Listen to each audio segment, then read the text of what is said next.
Hi, comic book fans, and welcome to another SundayComics.com video. We are the Price Variants, and I'm here with everybody's favorite Canadian, Alan, and we are going to be looking at the hottest Silver Age comics of the week. Uh, as sort of highlighted by Heritage Sales last week, curated by Alan. We had some really interesting ones on Alan's channel. Can you name the four main characters in Bonanza? If you can, you've got Neither of us could. four more than me and Alan got. Anyway, let's crack on with my list. How are you, Alan? Good, good. Right. Let's see what he's got for me this week. We're starting with a Flash. Hmm. Had this one a few times. Now, don't tell me this is is it the it's the first somebody. Oh, who's Zoom, that guy in yellow? Dr. Zoom. Yes, Dr. Zoom or the Reverse Flash. Reverse Flash, Professor Zoom. Hmm. And I actually Wait, hang on a always minute. So how is he I've never read a Flash comic, I don't think. Is he a reverse Flash because he goes really, really slowly? no. So basically he's from the future. Oh, okay. And he basically he uses technology in order to get the powers of the Flash. Okay. And but what happens is the Flash costume is in the museum and he basically steals it and and he basically dons it. Hang on. If he steals the Flash costume, why is it yellow? Well, he wanted to make it his own too. I don't know. It's kind of a thing. I don't know. I can't explain the intricacies of their personalities, but that's what happens. He Okay. like it's actually a kind of a cool story. The Flash actually has to go to the future to basically stop the Reverse Oh, Flash. he does a Marty McFly and Back to the Hmm. Future. Yeah. Right. Okay. Origin and first appearance of Professor Zoom, Reverse Flash. This sounds like it could be quite a pricey comic. Uh, Yeah, no, it was big actually. So this is one of those ones where I expect it to be down actually, because this was the Flash movie kind of what came out during COVID, right? yeah. And so there was a lot of spec around this character Oh, yeah. because You if quite you like if you you quite like the movie, didn't you? I haven't seen it yet. I liked the movie. There was there's a scene where there's two Flashes, right? There's him and his counterpart, right? Right. So everyone was saying, "Oh, that means that there's basically the Reverse Flash in the movie." So there was a lot of spec related to this character. So Okay. this book had kind of gone up a lot during COVID. All right. It's probably come down So then. I'm kind of curious how, like, the movie didn't perform well, even though I liked it. It didn't perform that well. Okay. So this is a 7.5 for 1,260. I have no idea. Let's see if Alan is right. I think it would be. Yeah, he is right. It's quite a lot down from the COVID peak. What was the COVID peak? Like two, three 2-1. thousand? Yeah, 2-1. Yeah. So this is down. It's up on the last sale. So the Yeah, low it looks like it's kind of like is where it's always been traditionally. It's like up it, and down. it, It's like, it, it, well, where was it pre-COVID? 8934.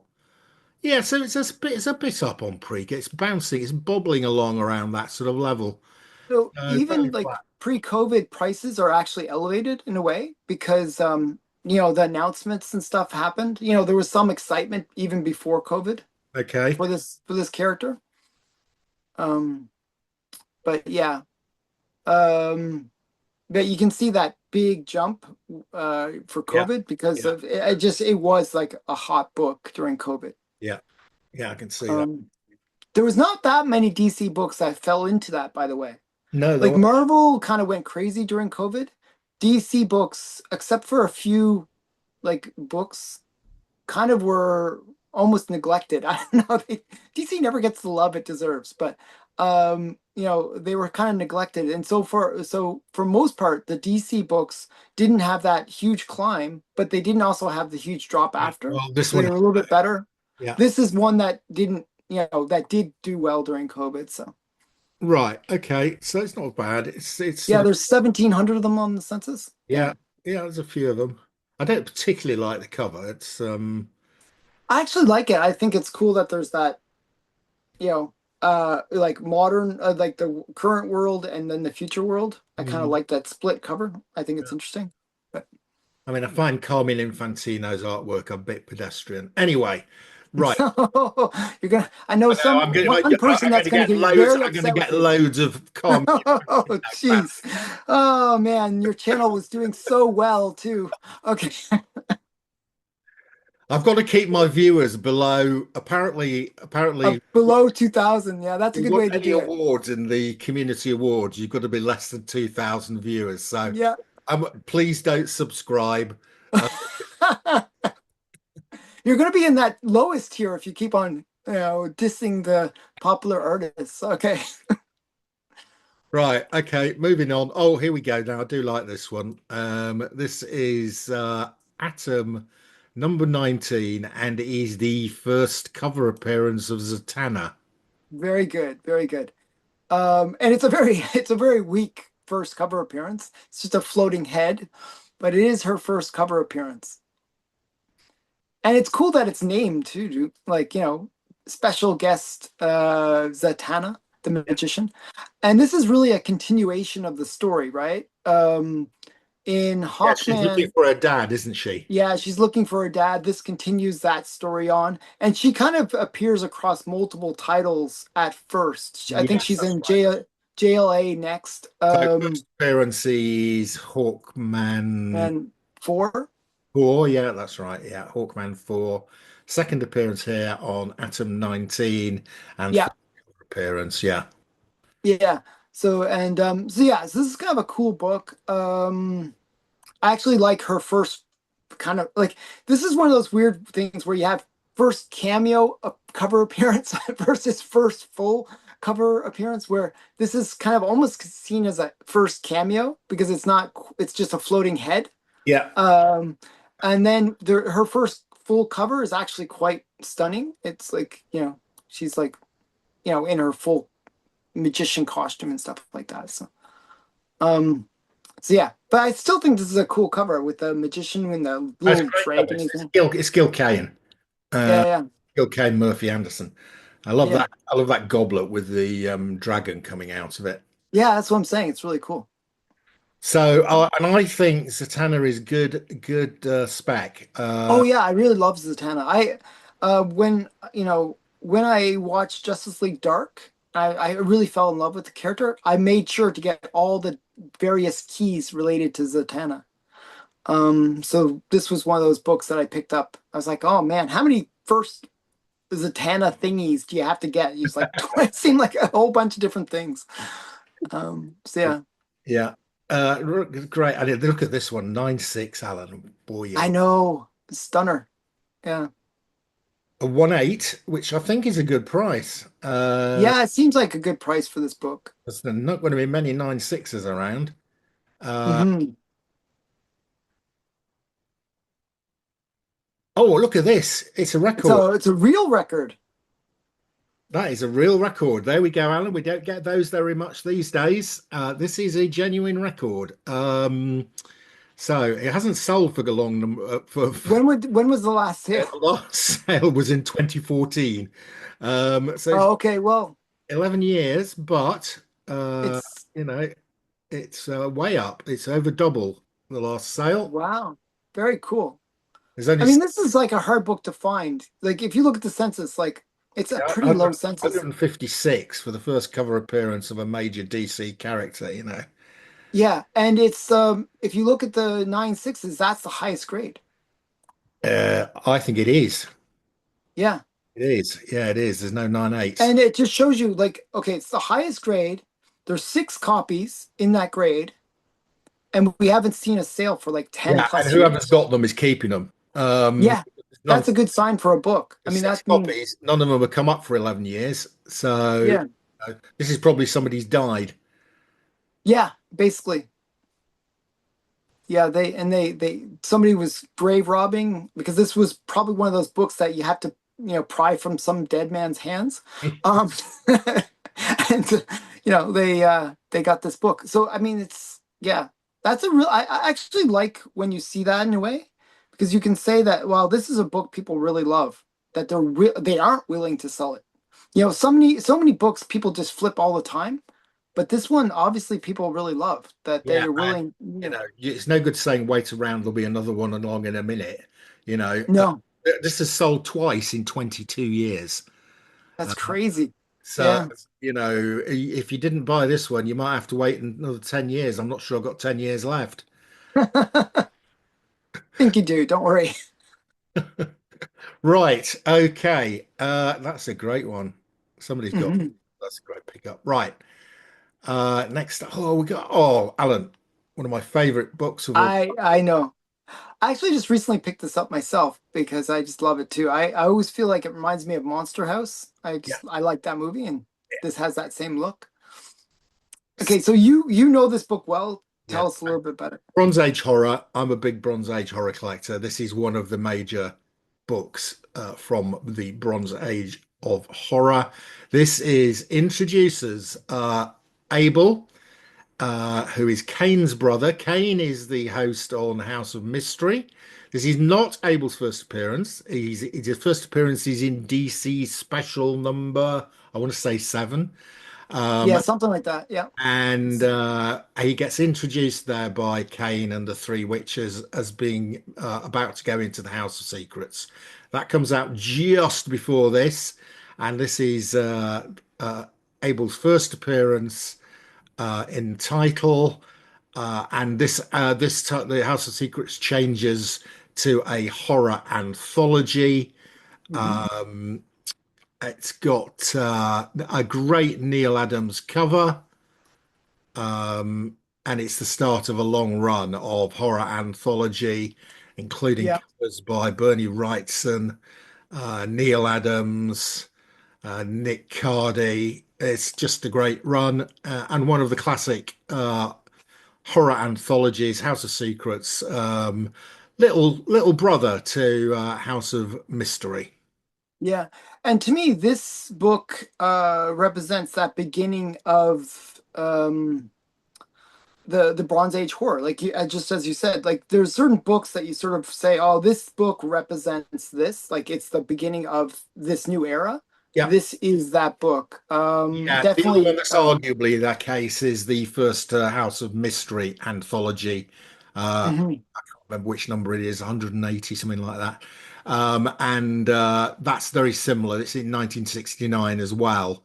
So mhm. Joe Orlando takes over editing. The quality of the editing is fantastic by Joe Orlando. Yeah. So, I could argue, that the Bronze Age begins with the House of Secrets and House of Mystery changing Mhm. to horror anthologies in 69. Yeah. Um, you know, um, so yeah, Very uh, cool book though. big key in my view. How highly undervalued for years. Hmm. You know, Yeah, I picked it up just because I was like, oh, this is this is still undervalued. yeah, Um, yeah. I always love that cover too. I think it's a great cover. yeah, with the house that's it's got eyes and a mouth. And Mouse, yeah. And yeah, okay. Let's see how this did. I wonder if it is the inspiration for Monster House, by the way, It that could movie. well be. It could well be. Who knows where people get their idea? Now, I think that's a good price. I It seems collect, like a good price, I collect personally. these things, and they were cheap for ages. I have to tell you, even at a 9.2, I think 2640 is a good price. Okay, let's see. Let's find out.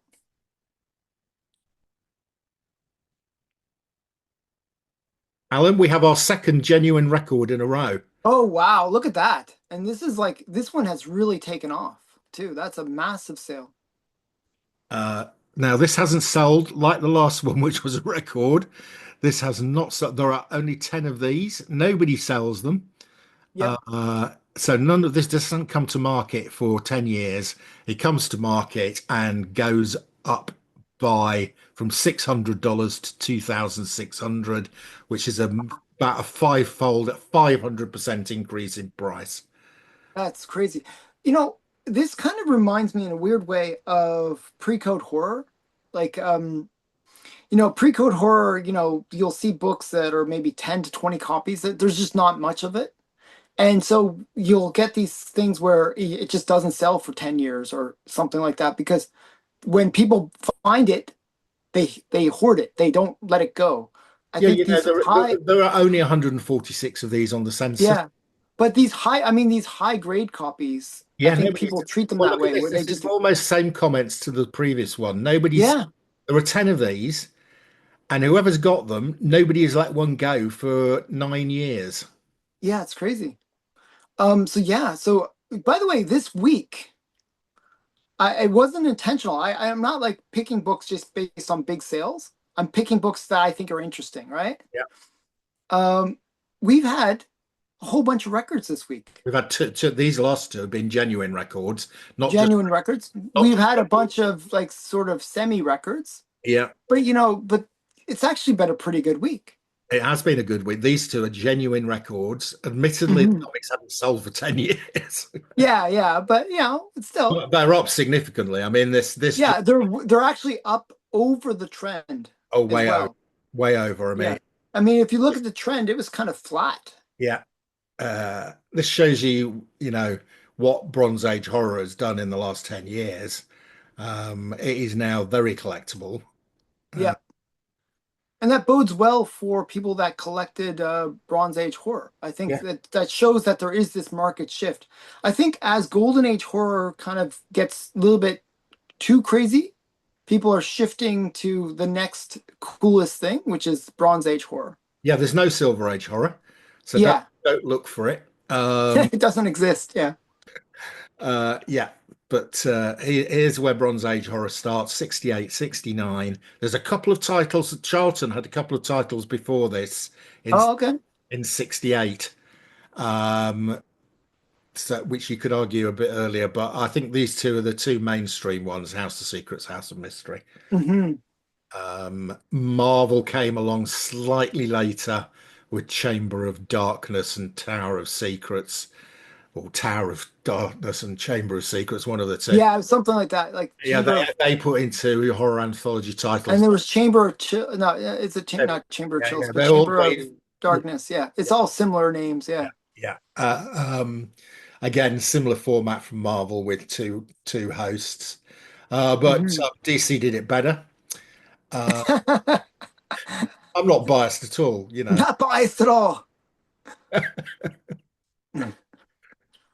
Yeah, no, sorry. Joe Orlando for me was the mastermind here. He was editing House of Secrets and House of Mystery, and the quality of the work that he was doing was fantastic. Right, Mhm. okay, enough of that. Next up, it's mainstream. It's Yeah, now we're getting a little bit more mainstream because, as you know, in my list, it's always ordered by price. yeah, So, the more expensive ones are generally going to be a little bit more mainstream. yeah, The reason I put this one on the list is it's a book where, it is that 9/8. yeah. Like I mean, what, I can't imagine anything special about Avengers 53. Let me have a look. so it is a cool book. It's an Avengers X-Men crossover. Okay, And that's actually kind of cool because of what's happening right now. We in the end credit scene of the last what was that movie? The one with Doctor Strange. The last yeah, Doctor Strange. yeah, yeah, There's sort of an end scene where you see the X-Men. yeah, yeah. So we're sort of getting that feeling, oh, and then the even with the Avengers, they're kind of hinting at X-Men as well, right? So Yeah. there's like this feeling that this could happen.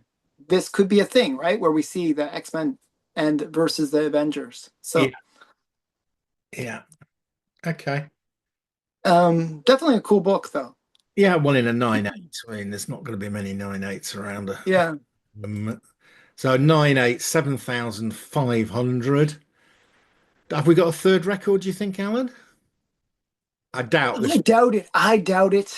I really doubt it. This would be a book that would be Oh, it is a COVID. third record. Oh my God, look at that. Oh my goodness. I'm shocked again. Wow. It's And got this is like this is a It's vertical gone way line. above. It's gone way above its COVID peak. What's going on, I Alan? mean, this is almost like straight on up. Like it's This just is like to our the moon. third. Okay, bring out the flags. Woo, woo, woo. This is our third genuine record in a row. There you go. Wow. And this is like this is just not like I'm shocked because like I just picked this book based on oh, it's kind of cool that's a 9.8 and it seemed like a pretty good sale. But wow, I'm shocked. I would have Well, thought, I have to tell you, this last sale, November 2024, somebody got a steal at 2.6 because it's just shot up to 7.5. wow, they did well. They I did really well. They did. But I mean, how many 9.8s are there on the There's census? 30 of them. I mean, that's like pretty common compared to some of the other books we're looking at, the whole census.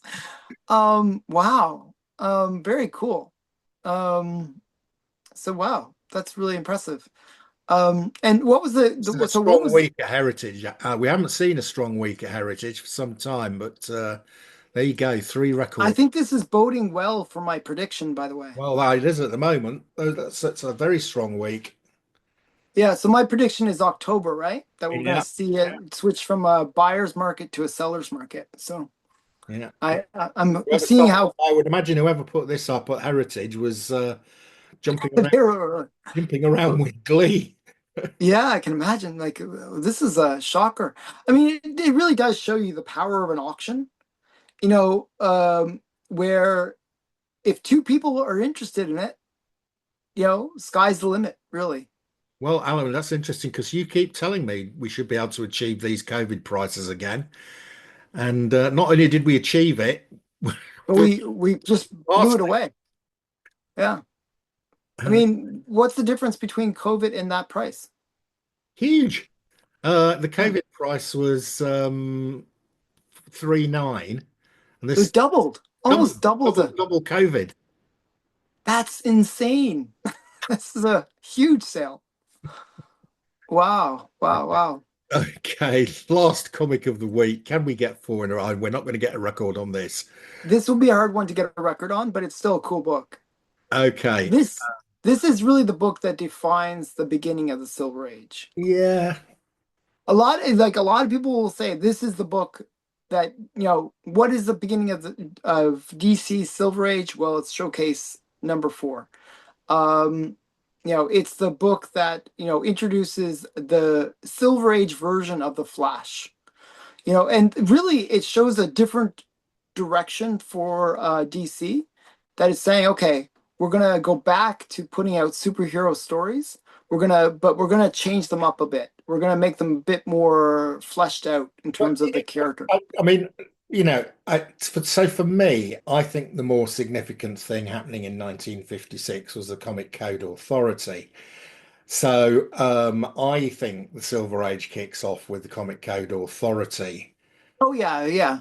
Well, This so Comic showcase, Code Authorities I don't get March. the showcase thing because it doesn't do anything, does it? What happens as a result of this? We don't get a huge surge in superhero comics for another 5 years. But this is one of the books that kind of started that trend, right? Well, it took a long time for it to catch on. Yeah. Well, it did take a long time to catch on because it was a changing of the whole thing. You know, you think of the golden age, like I always try to tell people this, and not many people really get what I mean by it.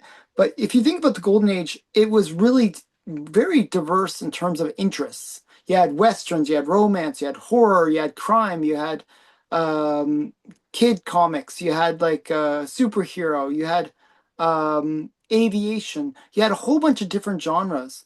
Really, the Silver Age, because of this kind of book, gets defined as the age of the superhero. And we've sort of stayed in the age of the superhero ever since, where most comics are superhero comics. So I feel like this is a major book for that reason. Okay, well, the value of this book agrees with you. Right. Okay. Exactly. So a 5.5 for $19,200. Okay. Up, down. What do you reckon, Alan? I would say it's down. sadly. Oh, It's a great book. it's significantly down. Yeah. Right. So this is The, that is a pre-COVID. That's not a COVID price. In May 2017, this sold for $40,000. So wait, is that's the adjusted inflation price? What's the real right, price? $31,000. Wow. And 10 years later, $20,000. Yeah. That's that's a significant drop. Um, Now again, there was a lot of hype pre-COVID on this book, just like the very beginning of this list, where there was just a lot of hype related to the character. Um, I think this book really did suffer from the movie not performing well. So if you look at pre-COVID, it's actually spiked, from the pre-COVID, I guess. I don't know what. Well, we're long pre-COVID here. That's 2013. Okay, And then over but years, it'll get up to 30,000, which is the peak. Uh, mhm.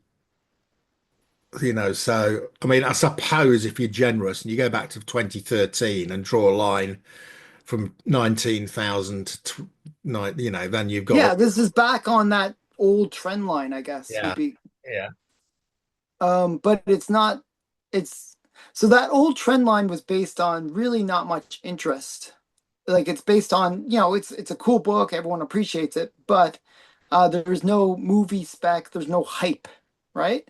yeah, Um, so that old trend line is where it's gone back to. It's just basically, okay, we can ignore the hype now. We can just go back to where we used to be. yeah. But if you look at how rare this book is, So I mean, 630 of these and that's 20 in this grade. that's a really low census. Yeah, I mean, for such a major book, yeah, yeah. compare this to Hulk 1 or compare this to any Marvel book or even some DC books. This is a really rare book. It's hard to find. Yep. So I don't know. I think it's underappreciated personally. I have a copy of it, so it should be worth at least 6 or 7 million. So, Yeah, Alan um, is no vested interest here. no vested interest, just personal opinion. Just personal opinion. So, Okay, well, great week. We had three genuine records in a row there. mhm, So maybe Alan is right. Maybe the market is beginning to turn. Certainly, a much better week in Tales or Heritage for quite a long time. Uh, mhm, so yeah, three little stunners there.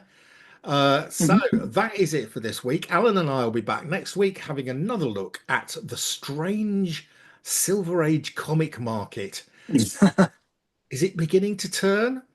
We've had false dawns before. Uh, Mhm. let's see whether we can get some consistency in performance in an upward direction. So we Yeah. will see you next week. That's it from me, and that's it from the Me. world, Bye. everybody's favorite Canadian. Okay, bye.